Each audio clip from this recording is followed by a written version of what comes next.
Hello students, कैसे आप सब लोग। उम्मीद करता हूँ बहुत अच्छे होंगे। तो स्टूडेंट्स, आज की इस वीडियो में हम बात करेंगे कि जो आने वाला हिमाचल प्रदेश गवर्नमेंट का पटवारी एग्जाम है, तो उसमें आप जनरल स्टडीज को कैसे अप्रोच करें, कैसे आपकी तैयारी जो है होनी चाहिए, ताकि पेपर में पूछे गए जनरल स्टडीज के सभी सवालों को आप आंसर कर पाए। तो चलिए स्टार्ट करते हैं आज का सेशन। और यहाँ पर हम कुछ चीजों के बारे में जानने की कोशिश करते हैं। सबसे पहले जब आप जनरल स्टडीज की बात करते हैं, तो इसमें वैसे तो स्कोप बहुत ज्यादा बढ़ जाता है, मतलब कि हर चीज के बारे में सवाल पूछा जा सकता है जब बात आ जाती है जनरल स्टडीज की। लेकिन कुछ चीजें ऐसी हैं जिनके ऊपर सवाल पूछे जाने की पॉसिबिलिटी ज्यादा होती है। तो जैसा कि अगर मैं बात करूं, Indian constitution and its feature, देखिए भारतीय संविधान जो है वो अपने आप में एक बहुत बड़ा हमारे पास सोर्स है हमारी गवर्नमेंट को चलाने के लिए। और हमारा जो कॉन्स्टिट्यूशन है, जैसा कि आप जानते हैं, वर्ल्ड का लेंथियस्ट रिटन कॉन्स्टिट्यूशन है। लेकिन हमारे कॉन्स्टिट्यूशन के जो फीचर्स हैं उसके ऊपर हमें जनरली सवाल देखने को मिलता है। कॉन्स्टिट्यूशन के बेसिक्स के ऊपर सवाल आता है और बहुत बार हमें फीचर्स के ऊपर सवाल पूछा जाता है। जैसे कि एग्जांपल, जैसे सिंगल सिटीजनशिप हमारे संविधान का एक फीचर है। हमारे पास पार्लियामेंट्री फॉर्म ऑफ गवर्नमेंट हमारे संविधान का एक फीचर है। ठीक है, हमारे यहाँ पार्लियामेंट जो है वो हमारे पास सरकार काम करती है, ना कि हमारे पास प्रेसिडेंशियल फॉर्म ऑफ गवर्नमेंट नहीं है। जैसे यूएस में प्रेसिडेंशियल फॉर्म ऑफ गवर्नमेंट है, यूके में पार्लियामेंट्री फॉर्म ऑफ गवर्नमेंट है, तो हमारे यहाँ पार्लियामेंट्री फॉर्म ऑफ गवर्नमेंट है। ठीक है, हमारे पास अगर हम बात करें सिंगल सिटीजनशिप का कंसेप्ट, अगेन यूके से लिया गया है। तो भारतीय संविधान के बहुत सारे फीचर्स हैं। ठीक है, जैसे इमरजेंसी, हमारे पास इमरजेंसी एक हमारे संविधान में एक फीचर दिया गया है। हमारे संविधान में अमेंडमेंट का एक प्रोसीजर दिया गया है आर्टिकल 368 के तहत। तो ये जो चीजें हैं, ये भारतीय संविधान की कुछ फीचर्स हैं। इन फीचर्स के ऊपर आपको स्पेशली ध्यान देने की जरूरत है, क्योंकि यहां से सवाल पूछे जाने की संभावना जो है वो मैक्सिमम रहती है। तो इंडियन कॉन्स्टिट्यूशन को आपने पढ़ना है।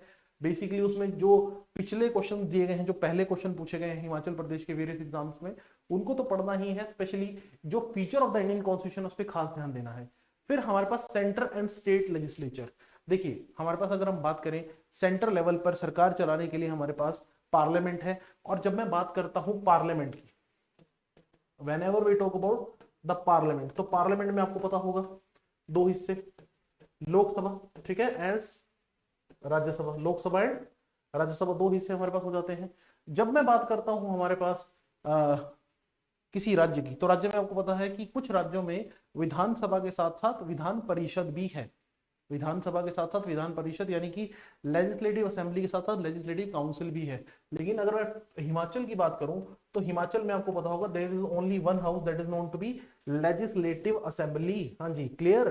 तो भाई ये कैसे काम करती हैं, कितने सदस्य होते हैं, उनका कार्यकाल किस तरह से रहता है, उनको चुना किस प्रकार से जाता है। ठीक है, तो ये सब पे भी मुझे बहुत अच्छे से ध्यान देने की जरूरत रहती है। जैसे लोकसभा की अगर मैं बात करूं, तो इनको आप लोग डायरेक्टली चुनते हैं। लेकिन सवाल उठता है राज्यसभा का, तो राज्यसभा के मेंबर्स को आप लोग डायरेक्टली नहीं चुनते। अब हिमाचल की जो लेजिस्लेटिव असेंबली है, वहां पर आप जो हमारे पास एमएलए है, मेंबर ऑफ लेजिस्लेटिव असेंबली है, उनको डायरेक्टली चुनते हैं। उनमें से एक जो है वो हमारे पास मुख्यमंत्री बनेगा। तो ये उनका कार्यकाल किस तरह से होगा, गवर्नर का क्या रोल रहेगा उस सब में, ये सब कहीं ना कहीं आपको पता रहना चाहिए। उसके बाद हमारे पास कुछ न्यायिक संस्थान हैं। जैसे अगर मैं बात करूं, भारत में सुप्रीम कोर्ट है। ठीक है, इसके अलावा हाई कोर्ट भी मौजूद है। हर राज्य का अपना हाई कोर्ट हो ऐसा जरूरी नहीं है, क्योंकि भारत में 25 हाई कोर्ट हैं, यानी कि हर राज्य के लिए हाई कोर्ट नहीं है। कुछ राज्य जो है वो हाई कोर्ट को शेयर करते हैं, जैसे हरियाणा और पंजाब, हिमाचल के दो पड़ोसी। हरियाणा और पंजाब का एक ही हमारे पास जो है वो हाई कोर्ट है। तो यहाँ पर आप देखिए सुप्रीम कोर्ट और हाई कोर्ट की पावर्स क्या है, ठीक है, इनके फंक्शंस क्या हैं, ठीक है, और इनसे जुड़ी हुई जो इश्यूज हैं वो क्या है, और जो हाल ही के टाइम में ली गई जो इंपॉर्टेंट जजमेंट्स है वो कौन कौन सी हैं।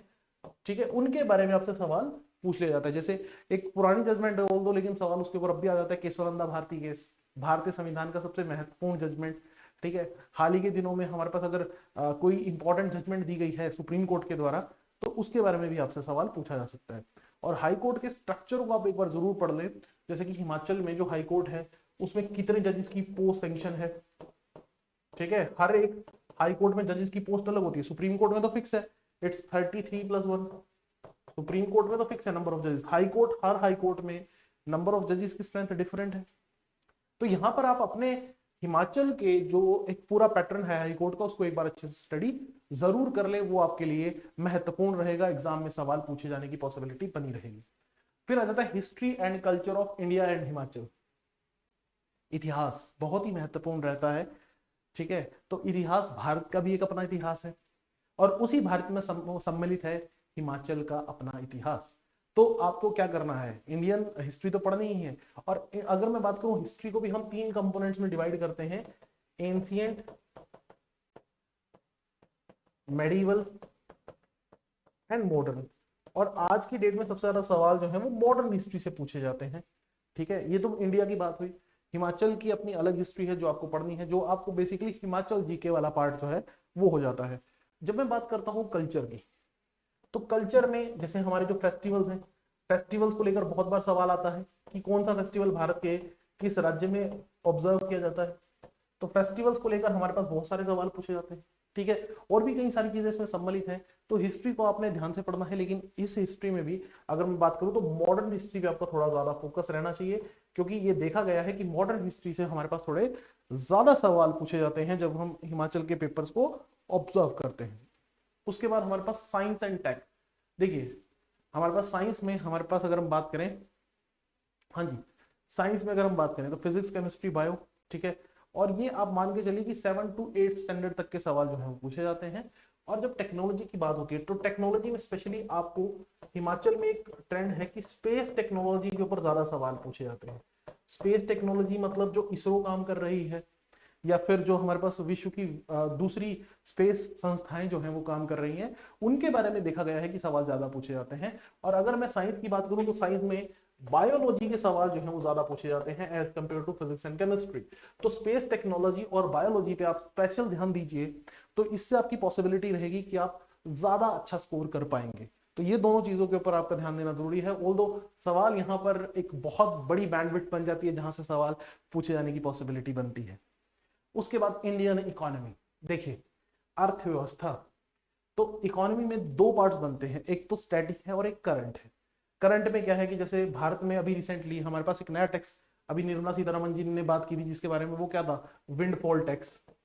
अभी जो विंडफॉल टैक्स था, इससे पहले भारत में इतने बड़े लेवल पर इसकी बात नहीं हो रही थी, लेकिन अब विंडफॉल टैक्स न्यूज में है, भारतीय इकोनॉमी का हिस्सा है। आरबीआई ने अभी हमारे पास अपनी पॉलिसी रेट चेंज किए हैं। तो मतलब कि क्या मैं कहने की कोशिश कर रहा हूं कि इकोनॉमी में ज्यादातर सवाल जो है वो करंट से रिलेट करके आते हैं। मतलब कि करंट सिनेरियो में जिन चीजों के ऊपर बात चल रही है उन चीजों के बारे में आपको पता होना चाहिए। यहां से ज्यादा सवाल जो है वो पूछे जाते हैं कंपैरेटिवली। अगर आप जो हमारे पास क्लासिकल इकोनॉमिक्स है उसकी बात करें तो हाँ, सवाल वहां से भी आ सकते हैं कि जैसे आपसे basically features of the economy पूछ लें। स्पेशली 5 ईयर प्लान से बहुत बार सवाल देखने को मिलता है। ठीक है, ऑल दो 5 ईयर प्लान सब बंद हो चुके हैं। ठीक है, आखिरी 5 ईयर प्लान हमारे पास कौन सा था, ठीक है, आखिरी 5 ईयर प्लान हमारा 12th 5 ईयर प्लान था। अब 5 ईयर प्लान बंद हो चुके हैं। ठीक है, फिर अगर हम बात करें geography and environment, so geography और इन्वायरमेंट की जब मैं बात करता हूं तो बच्चे ध्यान से सुनिएगा। हमारे पास पहले क्या था कि सिर्फ ज्योग्राफी से रिलेटेड सवाल आते थे, लेकिन जब मैं पिछले कुछ 4-5 पेपर उठाकर देखता हूं हिमाचल गवर्नमेंट के अलग अलग एग्जाम से संबंधित, तो उसमें मुझे देखने को मिलता है कि इन्वायरमेंट के ऊपर ज्यादा फोकस होने लग गया है। So environment is in focus now. तो इसका मतलब आपको इन्वायरमेंट से जुड़े हुए प्रोटोकॉल्स,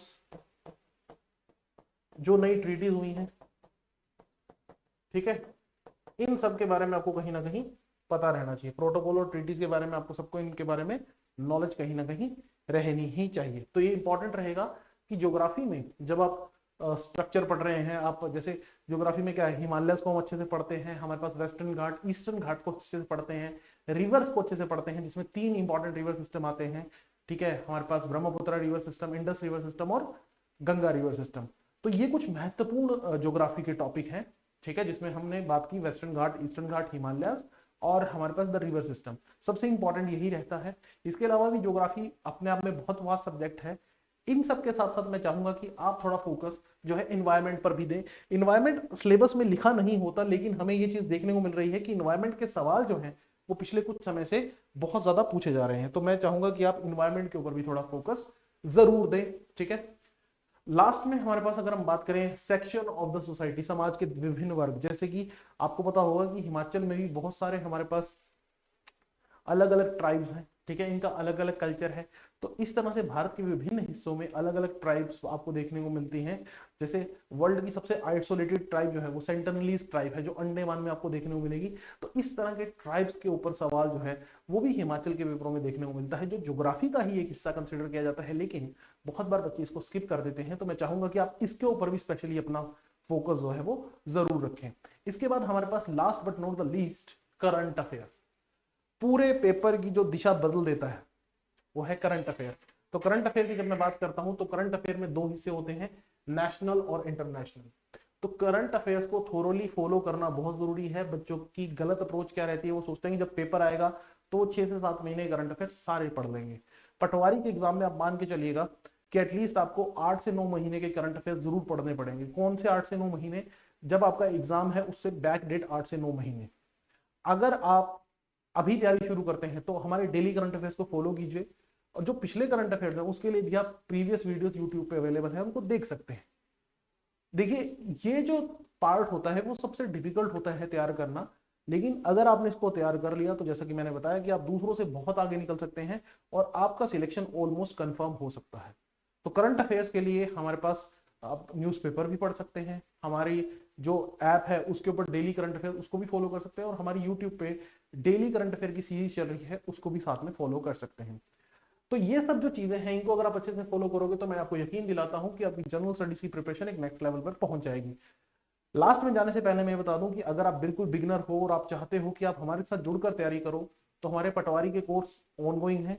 ठीक है, अभी रिसेंटली हमारे पटवारी का बैच शुरू हुआ है, आप उस बैच में अपने आप को एनरोल कर सकते हो। हमारे ऑनलाइन बैचेस में आपको best study material, best quality जो है वो प्रोवाइड की जाएगी, और बैच को ज्वाइन करने के लिए जो लिंक है वो डिस्क्रिप्शन में प्रोवाइड कर दिया गया है।